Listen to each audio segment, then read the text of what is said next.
Hey, today we're going to talk about deadlifting, some prerequisites that you should probably be able to do before you deadlift, and then a little bit of technique. So the first thing I want to see if I'm going to deadlift with someone is, can you touch your toes? All humans should have this ability to get their hands to their toes. If we can't get it to our toes, we're going to probably raise the deadlift up because you're not going to be able to shift your weight back properly into the hips and hamstring. If you can't touch your toes, the next thing I want you to do is tighten your stomach and keep a straight back.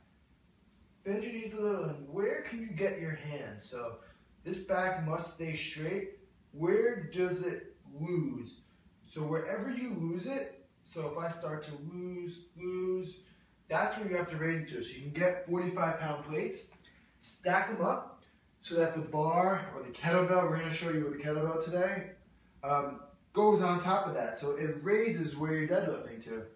So we have a kettlebell here at Fit Lab Daily, but if you're in the gym and want to use a barbell, that's certainly a good option. First thing we're going to do when we're thinking about deadlifting is stomach brace. Just like we showed yesterday in the video, get into that brace neutral spine and hinge into the hips. Hips should be high. It's not a squat where you're thinking about butt down. Here we're thinking about butt back. Grip and then turn those lats on, and from here, stand up. So when we're at the top, we want to make sure we're fully extending our hips, so our butt's squeezing tight, stomach's on, lats on. When we get down to the bottom, we tend to see this rounding of the shoulders and disengagement of the upper body. So we want this static hold in the upper body so that our back is one solid unit. Stand up. All of our weight is getting pushed into our hamstrings and hips. It's very different than a squat where we would come down low. And I've seen plenty of people deadlift like this.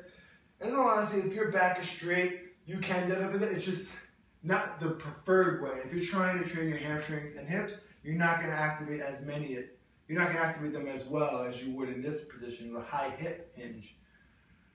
We love deadlifting. Deadlifting to us is probably a foundation for your squat. If you don't understand how to deadlift, you're going to have a tough time squatting properly and getting the weight into your hips. So we deadlift everyone. We personally, Jen and I both deadlift pretty frequently, and it's definitely one of our foundation lifts. That's all for today.